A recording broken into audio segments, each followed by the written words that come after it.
Today on Blue 58, free agency is looming and the Packers could be spenders this year. Who will they bring to Green Bay, if anyone? Blue 58! Hello and welcome to another episode of Blue 58, the one and only podcast of thepowersweep.com. I'm your host, John Meerdink, and I'm happy to be with you here for another episode. It's time to talk free agency. We're a few days away, 4 days away, 5 days away from the start of a new league year, and with it comes free agency. The legal tampering period, such as it is, we don't have to go over that bit again, starts Monday at noon Eastern Time, which means that we're going to see a bunch of deals announced at like 12:02 Eastern Time, which means that there was plenty of tampering going on before the legal tampering period. Funny how that always works out that way. Anyway, we're going to see some stuff happening very quickly here. And if it doesn't happen while I am taping this podcast, we're going to see some moves from the Packers here in the relatively near future, because the general trend of this offseason is that the Packers appear to be gearing up to, if not be players in free agency, at least have some money to spend. They're not awash with cap space like some of the teams out there always are. They're not going to be signing the ultra big name deals, but they could make some moves depending what they do with some guys that they have on their roster, including David Bakhtiari and Devondre Campbell and a few other guys. But they've taken clear steps to try to clear cap space to this point, and probably will take a few more of them here before things get rolling early next week. So I thought we should talk a little bit about the free agency question. What will the Packers do, both with outgoing and potentially incoming free agency? A few ground rules ahead of time. I want to keep this relatively cap agnostic. Cap space is always going to be a consideration, and I don't want to get into the for the right price conversation. That is something you see all the time among both amateur and professional kind of analysis on this type of stuff. For the right price, would be interested in that guy. Well, no kidding. Yeah, everybody's always available for the right price, and every team would sign everyone for the right price. That's what makes it the right price. Would you buy a Lamborghini for the right price? Of course you would. Well, maybe not a Lamborghini, but something, your car of choice. Would you buy it right now for the right price? Yeah, you would. Would you buy a house in the south of France for the right price? Yeah, you would. And maybe I'm sharing something about myself there by listing the things that I would buy for the right price. But you understand what I'm saying. Like, if the price is right, everybody would do everything all the time. The price is going to be right if it's ultra affordable, which is what most people are trying to say when they bring up that line. Then there's going to be three parts to our discussion here. I want to talk about outgoing free agents. We're going to try to answer the question of whether or not the Packers should keep them. We'll talk about reasons they should keep them or reasons they should not keep them. The keep proposition is always going to be assuming that they can come to a deal that fits with all of the other deals and fits within the cap space that the Packers have. I'm not going to try to predict deals that the guys are going to get or try to fit them together. Then I want to look at the needs the Packers may have and how free agency could align with those. And then I'll list a few targets. The targets is the least, I think, important position of this. It's more the trends and the money that the Packers have available that is really going to drive this. And then we'll react to whoever they do or don't sign as things play out over the next couple of weeks. Sound good? Let's do it. Three categories of free agents leaving potentially Green Bay: exclusive rights free agents, restricted free agents, and unrestricted free agents. Exclusive rights free agents are basically they have to take whatever the Packers give them if the Packers decide that they want to sign them. There's no process by which any other team can negotiate with them until the Packers decide whether or not they want to do anything at all. Restricted free agents, the Packers can do a variety of things there. You can slap a tender on for a couple of different amounts. The right of first refusal tender, so no compensation there at all. An original round tenure, which basically if you sign somebody to something and somebody else comes along and wants to take them away from them, you can either take them away from you, you can either match the deal or give them, get compensated for the round in which they were originally drafted, or I think the second round tender is as high as it goes. You get a second round pick if that same process plays out. And then true unrestricted free agents, which is really where the big money is. If you're trying to get to free agency, you want to be a truly unrestricted free agent. You control your own destiny within the confines of the market. As far as exclusive rights free agents, guys, the Packers have three of them this year: Caleb Jones, Daniel Whelan, and Patrick Taylor. I don't have any major thoughts on any of these guys. Whelan seems like someone you definitely want back, so that seems like a no-brainer there. Taylor and Jones both seem to me like might as well re-signs. You've invested quite a bit of time in Caleb Jones, getting him from borderline NFL prospect out of Indiana to a guy that you've wanted to keep around for 2 years now. Patrick Taylor is useful enough as like your third running back or primarily special teams running back. So until he loses his job, you might as well keep him around because you know that at least you can't do worse than Patrick Taylor at that point. So I think you bring all three of those guys back, and then if somebody takes their job in training camp, so you're not really out all that much, so nothing really to worry about there. Restricted free agents, the Packers have two, Zane Anderson and Robert Rochelle. I don't find myself overly excited about either of these guys. I think you could duplicate either of them pretty easily, but if Rich Bisaccia decides that this is what he wants to have, Zane Anderson and Robert Rochelle, I think that I would not be against the idea of bringing them back either. So restricted free agents, if they want Zane Anderson back, that's fine. If they want Robert Rochelle back, that's fine. I don't think there's any reason to get too worked up about either of those guys coming back or leaving one way or another. Unrestricted free agents, this is where it gets interesting, of course, and we're going to go alphabetical by first name among the 10 unrestricted free agents the Packers have right now. Eric Wilson, therefore, is our first out of the gate here. I think your case for keeping him is that he's a core special teamer and non-terrible depth at linebacker. He's not going to destroy you if you put him out there on the field. He's certainly, I think, better than a guy like Ty Summers from a few years ago. If you put him on the field, he's not going to make you look silly as a linebacker. He's not somebody you want playing 40, 50 snaps a game. But for what he can do on special teams and what he can do in a pinch on defense, you could do a lot worse. However, if you're going to make the case for moving on, you can also find other core special teams players. Like Eric Wilson has been nice to have on special teams the last couple of years. You can find other guys like that. And what is the net loss to your team if you lose out on a guy who's playing 300 special team snaps? Sure, some continuity there, but you can always find another guy who's going to play 300 special team snaps for you. Also worth noting, he does turn 30 in September. You at some point get to a point of diminishing returns. You got to spend those free agent dollars carefully. Do you want to spend them on a 30-year-old special teamer? I think has to be a consideration there. I would keep him. Rich Bisaccia tends to like bigger special teamers, and he's been solid enough for a couple of years. I think you could do a lot worse than keeping him around. Darnell Savage is next up. If you want to keep him, I think your case is that you don't want to go into 2024 completely starting from nothing at safety. He's probably your best option if you want to go that route among the Packers guys that are hitting free agency. He's probably the best athlete the Packers have at safety. Rudy Ford might have something to say about that, but Savage tested pretty well himself. Maybe he's not quite what he used to be there, but he's pretty solid as far as athletic gifts go. You could certainly do worse in that respect as well. And he, of the guys the Packers have at safety, has done the most as a pro, which is not saying all that much, but he has been, if not a reliable starter, at least a starter in an NFL defense for a fairly long time here now. If you want to move on from Savage, you point out that, well, you can say that he's done the most of all the safeties, but he really hasn't done all that much. He certainly hasn't lived up to his billing as a former first-round pick. And a fresh start might really be what's best for all sides here. Even if you think Darnell Savage could be a useful player in the NFL still, maybe that's just somewhere else than Green Bay. And as Jeff Hafley comes in and tries to do what he wants to do on defense, maybe it's best if you just start from nothing and try to get guys that really fit what he thinks he wants to do as he takes over as the Packers defensive coordinator. As we kind of outlined in the last episode of the podcast, I don't want to make a decision on Savage one way or another right now. I think the best thing to do might be to let other people make the decision for you. So wait on Savage. Let free agency play out. If somebody offers him a big deal, you say go with God, get your big guaranteed money. Whatever you can get, that's fine. Let the draft play out, see what comes your way in the draft. If you can add a couple pieces that you think are as good or better than Darnell Savage, you're set.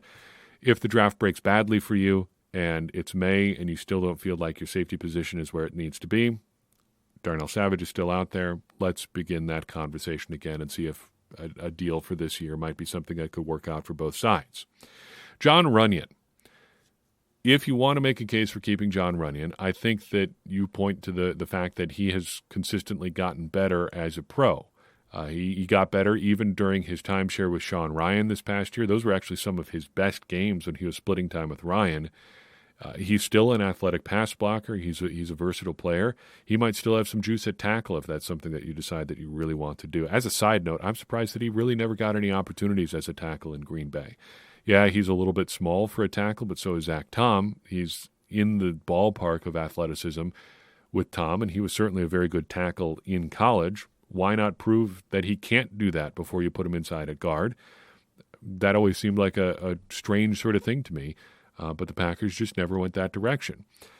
The flip side for Runyon is that he's this is going to sound mean, but he's been in the is he the worst Packers starting offensive lineman conversation 2 years in a row now. It's either been him or Josh Myers in that discussion, and neither one has done much to distinguish themselves.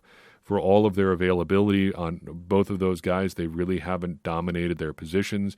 And look, down the stretch, Runyon was openly competing for his job with a guy who really hasn't been super effective as an NFL player to this point. Much like with Savage, I don't think I'm in a big rush here on Runyon. You wait and see how things play out, see maybe what other interest he's getting. Maybe you say to him, look, we'd love to have you back. Don't sign anywhere without giving us a heads up. We'd love to open that conversation, but we don't want to set the market here. If you can get a great deal out in free agency, that would be awesome for you. We'd be super happy for you. Just give us a call before you sign anywhere, and we'll see what we can do.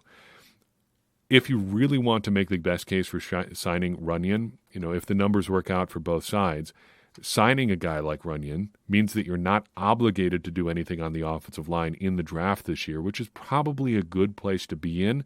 So Runyon does give you a little bit of margin to work with if you want to square things away ahead of the draft and just really let the draft come to you, which is the ideal place to be in. It's a hard place to get into, but it's probably the best place to be. And that's why you've seen the Packers make a couple moves in that regard over the past couple of years, just trying to shore things up before you get to free agency or before you get to the draft, and then you're not obligated to do things. That's really what I think we saw with the safety situation last year. So they signed Jonathan Owens, they signed Tarvarius Moore. You go into the draft and see, look, if one of the safeties we like falls into our lap, then we can draft him. If not, we've at least guys that we don't hate. That we can use in our secondary, and it worked out about as well as that sort of plan possibly could. Safety was one of the weaker spots in the Packers roster, but it wasn't in like an abject dumpster fire of a position either. So at least you've got that going for you if you sign a guy like Runyon. If you sign him, at least you know that you're not going to do worse than John Runyon up front if things go badly for you in the draft. Jonathan Owens is next on our list.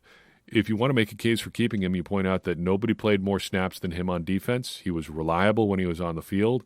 He was exactly what you thought you were getting when you signed him in free agency last spring. A guy who played a bunch of snaps for the Houston Texans, was in on a bunch of tackles, and was a bit of a hit and miss guy in terms of assignment sureness from time to time. The problems with his performance were really, I think, a question of expectations more than his actual performance. If you wanted more out of John Owens than he gave you last year, that was probably your problem more than it was Owens' problems. However, it is worth pointing out that he had a ton of opportunities last year and wasn't great. So I think if you're saying like even with low expectations, we played him a bunch and he didn't do much for our defense, that is true. He was a fairly bad tackler and fairly bad in coverage. Look, what else do you want? You can defend the guy for being a limited player when you signed him, but we signed him and he was still limited. He didn't make the defense any better. Should we try to bring that guy back again next year and hope that he's better than he was this past year? That seems more like hope than an actual plan. And maybe you're just tired of hearing about Simone Biles. That's hard to believe. She seems pretty nice. Not her fault that she's married to an NFL player and that she's very marketable from an SEO perspective, but maybe you just don't want to hear about her anymore. And you would rather the Packers move on from that respect. For me, not about Simone Biles, but I think I'd probably move on. I think there are other guys that you could go with. Of the three safeties the Packers have hitting free agency, he'd be the guy that I would move on from first. I think I'd be a lot more interested in Darnell Savage and Rudy Ford than I would about Jonathan Owens. Keyshawn Nixon. his strongest case for sticking around is that he's really your only option in the slot right now. You want to talk about being forced into decisions at safety or on the offensive line. How about getting forced into decisions at your slot cornerback spot? He's really the only guy on the roster who has done or can do that right now. And he played more than 700 snaps in the slot last season, which is pretty insane. Also, not for nothing, a two-time All-Pro kickoff returner. For whatever kickoff returning is worth to you in 2024, he is pretty good at it. You could say that he's basically a replacement level player in the slot. Probably a little bit better than that.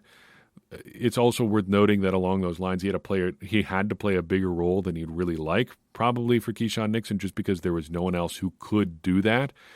And I think, again, the case here for Nixon is a lot like the case for Runyon.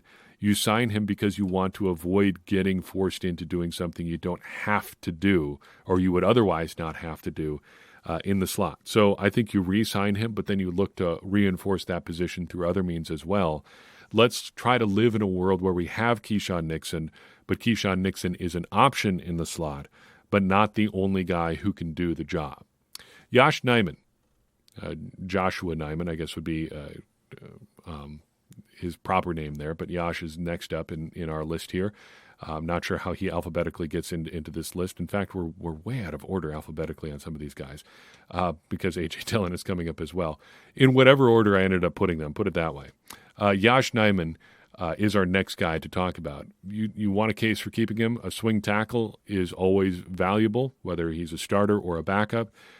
He's still legitimately able to play both tackle spots, and the Packers' tackle situation remains a fairly open question. What do you think about Rasheed Walker? He's still probably going to have to compete for that job again this coming summer. Maybe you just reintroduce that competition with Josh Nijman again, run it back, see, round 2 here, maybe round 3, depending on how you count. Is that going to go to Rasheed Walker again? However, if you want to make that case, you could just say that, look, Nijman has essentially lost the competition now twice. He was not the first choice coming out of training camp when David Bakhtiari went down. Rasheed Walker got first crack after Bakhtiari won an injured reserve. And then they opened things up again during the season, had them kind of splitting time at tackle, and he lost again. Walker outlasted him there at tackle, and down the stretch, he was playing there exclusively. What's really going to change in a third option there? So I think I would probably move on. He's probably going to get an expensive deal in free agency, even if it's not what he could have gotten had things gone a little bit differently over the past couple of years. But still, he's probably going to do fairly well for himself in free agency. Rudy Ford, back to defense. I think the case for Ford is similar to Jonathan Owens. He's basically what you expected, start to finish here. Not perfect on defense, but he'll make plays from time to time, which is, I think, more than can be said for Jonathan Owens. Also, I think a more dynamic special teamer than Owens is. But you also have to point out that he was essentially replaced by Anthony Johnson midseason. It'd be kind of reversing course to turn around and give him significant money now. So much like Darnell Savage, much like Jonathan Owens, I think you move on and kind of wait and see how things come to you. And if it works out for him to come back at some point, then you do that. A.J. Dillon. You want to make a case for keeping him around. Continuity, I think, is your strongest argument here. It's normally not something I give a lot of stock to, but in some circumstances, the idea that a player means more to you than he does to another team is real. And that, I think, might be the case for A.J. Dillon. You know what you've got in him. You know exactly what he's going to give you. He seems like a good guy to have around in the locker room. He's well loved by the community, both in Green Bay and the surrounding community. That's not inconsiderable, put it that way. In theory, he's also a nice compliment to Jones. We really haven't seen that in practice, but if Brian Gutekunst wants a bigger back, A.J. Dillon certainly is one, even if he doesn't always play like one. And that, I think, is kind of the case for moving on here, is that he hasn't lived up to this billing. He was supposed to be this big-bodied, hard-charging back who had the athleticism to make guys miss, had the strength to bowl them over, could be versatile in the passing game, could be versatile in the running game, could do stuff inside and outside. Really hasn't done any of that consistently. If you decide to bring him back, what are you really expecting him? Is he going to be a different player here in year 5 than he's been in years 1 through 4? That seems more like hope than a plan at this point. If you're paying a guy for future performance, that's basically a hope-based outcome, I think, on A.J. Dillon. So I think, like a lot of the other guys here, you got to wait and see. I don't mind the idea of re-signing him and drafting a guy if you want to make sure that you have some stability there before you make any other decisions. The Packers might actually need to figure out 3 different running backs, so you might as well answer one of those questions and get him under contract now and figure out the rest of the position later on. 2 more outgoing free agents for the Packers, both of them tight ends. The first is Josiah DeGuara. If you're making a case for DeGuara, I think you say that in 2023 he's basically what he was supposed to be when the Packers drafted him, which is to say a guy who can play a little in the backfield, a little in the slot, a little as an inline tight end. So that's something. He also plays a lot on special teams. The unfortunate thing that is that in 2023 he was not very good. He did not play very much. And even when he was doing the things that he was supposedly billed as being kind of a game changer at doing, it just didn't amount to very much. So I think as far as the Packers' outgoing free agents, he's one of the easier calls here. I think you move on and you don't think about it all too much. He'll probably catch on somewhere and be kind of the same guy that he's always been. I just don't think there's much value or upside to keeping him in Green Bay. Tyler Davis, as much as it pains me, is kind of in the same boat there. He's a core part of their special teams in 2022.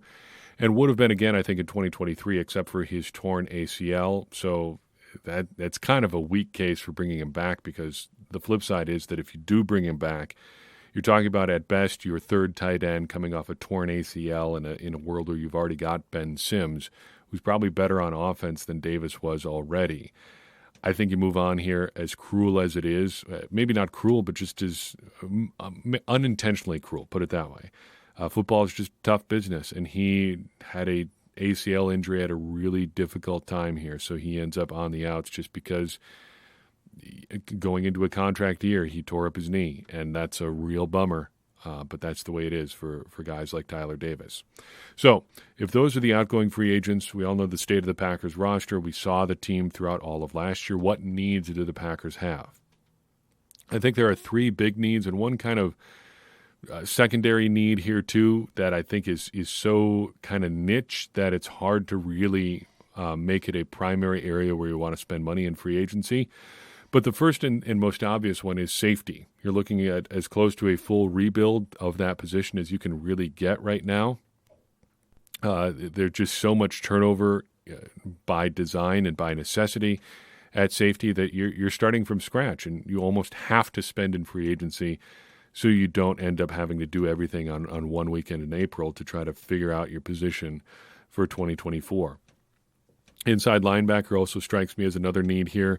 There's nobody other than Quay Walker that you're really super excited about, and I say that as a pretty big Isaiah McDuffie fan. As good as he was in 2023, you probably would like to upgrade. And Devondre Campbell seems as good as gone, so your upgrade over McDuffie is probably not on the roster right now.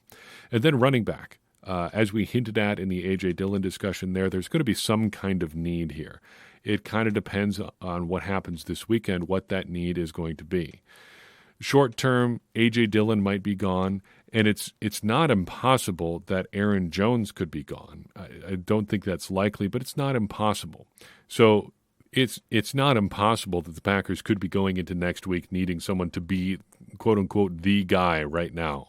If A.J. Dillon is gone and something unexpected happens where the Packers want to part ways with Aaron Jones, suddenly you're looking at a situation where your top 2 running backs are Emmanuel Wilson and Patrick Taylor. Not ideal as you're looking to build around Jordan Love and this very promising Packers offense. If you look at a couple moves that shake out, making this more of a long-term question, Aaron Jones comes back, A.J. Dillon possibly comes back, you're really probably looking at 2025 and beyond. So if both of those guys come back, I would say running back is all but off the board for the Packers in terms of free agent spending. Then the kind of sneaky need I alluded to there was the slot. I think this is a need, though if you bring back Keyshawn Nixon, you can probably roll the dice on a draft prospect. I don't think I would want to be spending on a guy who's going to be one of or perhaps your primary slot defender in free agency, just because you're going to have to spend quite a bit of money there unless you can really find a diamond in the rough, basically like Keyshawn Nixon, who has done the job in a limited capacity in the past and is now going to do it more for you in Green Bay. That seems like a lot of ifs and possibilities that have to break your way for that to be something that you really want to spend on. So I am not super optimistic about the idea of spending on a slot guy, but I would put it out there as something that you at least have to consider. So who are some targets the Packers should consider? I want to make this a pretty quick thing.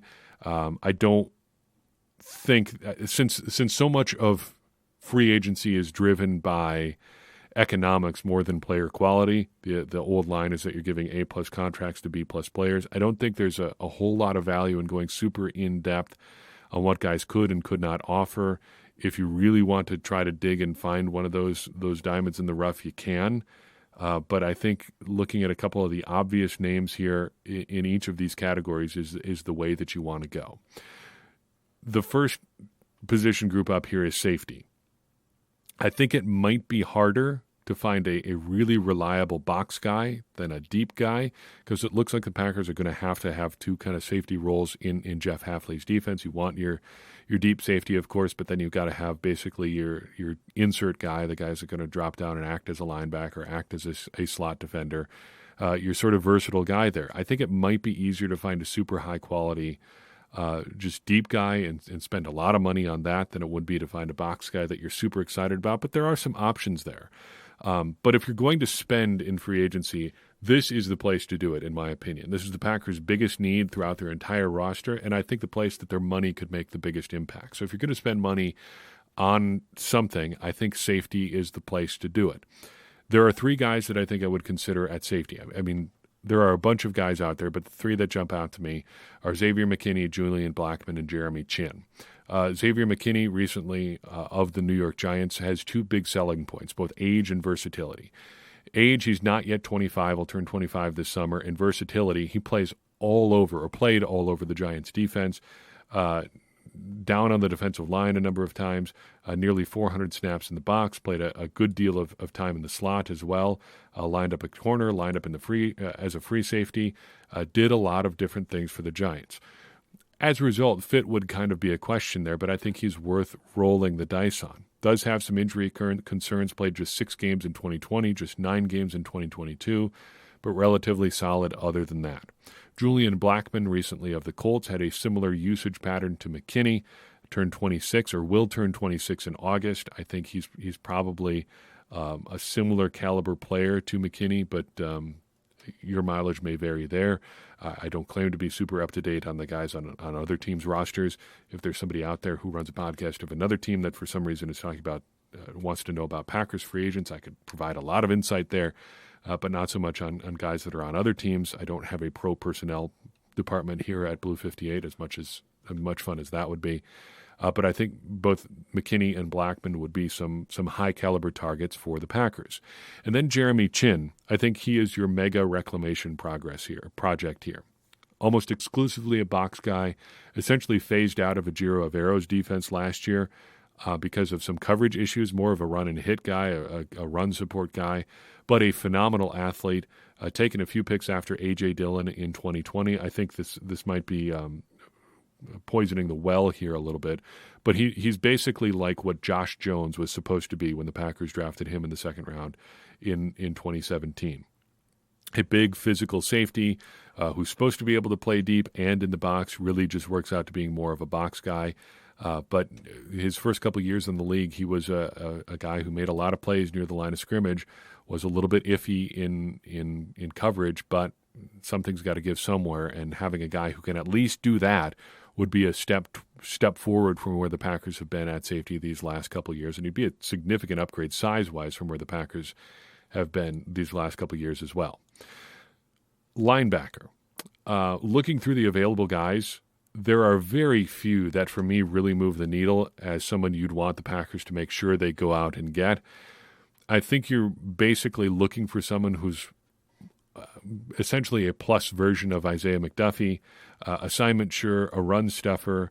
If you're a weirdo like me, you remember B.J. Goodson and Antonio Morrison from back in 2018 and 2019. We describe them as sidekick linebackers for the Packers. You've got your guy who's going to make the majority of your plays, be your every down linebacker. At the time, Blake Martinez. Now it's Quay Walker. You need a guy who's going to be with them and soak up some reps as well. Be solid, be assignment sure. That's what Goodson and Morrison were. That's what McDuffie is now. Now you're really looking for the next version of that guy, and that's something that the Packers really didn't have this past year, as good as Isaiah McDuffie was. So if you're looking to buy in linebackers, there's two names that kind of jumped out a little bit for me. Zach Cunningham is one. He is a little bit older. He's entering his age 30 season, but he had a pretty solid bounce-back year with Philadelphia in 2023, was good for Houston a while back, was pretty solid in Tennessee. If he was really, really cheap, that might be the sort of guy that I would consider, because I think he would be that upgrade from McDuffie. Pro Football Focus also floated the name Drew Tranquill, who played this past season with the Kansas City Chiefs after playing 4 seasons as a former 4th-round pick for the Los Angeles Chargers, 6'2", 234 pounds. Pro Football Focus grades him much better in coverage than against the run, which is a possible use case for him if you want to flip-flop the role that they've had Quay Walker in a little bit, have Walker focus more on the run-oriented stuff and have your kind of sidekick linebacker be more the coverage guy. That is a route you could go. If you're trying to use Walker in some more versatile ways, maybe as a pass rusher, that's something that you might want to consider. Tranquill at least fits the bill as a guy who can do it in coverage, so maybe a name worth keeping in mind there as well.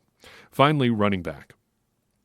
Generally speaking, I do not want to be spending at the top of the running back market at all. This is something the Packers should probably only do out of necessity. If something really goes sideways with Aaron Jones and A.J. Dillon over the next couple of days, this would be a situation where you'd probably want to spend in free agency. But outside of that, I don't have a lot of confidence in what the Packers would be able to bring in free agency that would be worth the money they'd be spending to get a guy in free agency. But a couple of names I think are worth watching. First, Antonio Gibson, recently of Washington. I just cannot quit this guy. I liked him coming out in the draft. I think he can do a lot of versatile things. I think in a smaller role in Green Bay, he might be better than he was in Washington, where they were really leaning on him heavily the first couple, 2-3 years of his career. Had a little bit of a smaller role this past year. It's a little bit nicked up injury-wise, so that's worth remembering. But I think, if you're looking for a guy who can provide some quality depth for you, that might be it if you bring just one of Jones or Dillon back. Alexander Madison out of Minnesota is possibly interesting in this respect too, but he's kind of an example of the problem with free agent running backs. Anybody that you've heard of at all levels are going to be more expensive than what you could probably get comparably in the draft. Like, Madison is not one of the elite backs in the free agent crop. Neither is Gibson, but they're both going to be more expensive than like 5th, 6th round draft pick at running back. There may not be many guys in the draft. There may not who are worth drafting, but at least they're not going to cost you $3-4 million against your cap this year to be a backup running back, which is what Gibson and what Madison are going to be, or just about any other running back that you can envision the Packers signing in Green Bay. That having been said, Packers Wire noted this a couple of days ago. Is either Zach Cruz or Paul Brettel. I'm not sure who it was. I just saw that. I read the article. I did not take note of who wrote it. I don't think we can dismiss the idea of the Packers being active in the running back market. They were at least interested in Jonathan Taylor before he signed his extension with the Colts last year. They nosed around a little bit on Saquon Barkley. The Packers have put some weird stuff out there in terms of making big splash moves over the past couple of years. Tried to trade for DJ Moore, not a running back, I know, but a couple of years ago, DJ Moore was in their sights. The Panthers said no. As it turns out, rightly, they ended up getting quite a package. They ended up including DJ Moore in quite a package there, but might have been better off just taking the first-round pick from the Packers. But the point is the Packers have been willing to do some crazy stuff or try some crazy stuff, and it just hasn't worked out. I don't think we can rule out them doing some weird and kind of wildcat stuff in the running back market. And who knows, maybe that involves a running back that we've all heard of ending up in Green Bay. Saquon Barkley, you never know. That would be kind of wild to think about. Not sure how wise of a move that would be, but I don't think we can rule anything out with Brian Gutekunst making the calls in Green Bay. So I've got for you in this episode of Blue 58. I appreciate you tuning in. I'd appreciate it even more if you'd take a second and share this episode with someone you think will enjoy it. It's going to help more people find the show and get more people involved in this conversation you and I are having about the Green Bay Packers, which in turn is going to help all of us, me included, become smarter Packers fans. And as I always say, smarter Packers fans are better Packers fans, and better Packers fans are what we all want to be. I'm your host, John Meerdink. We'll see you next time on Blue 58.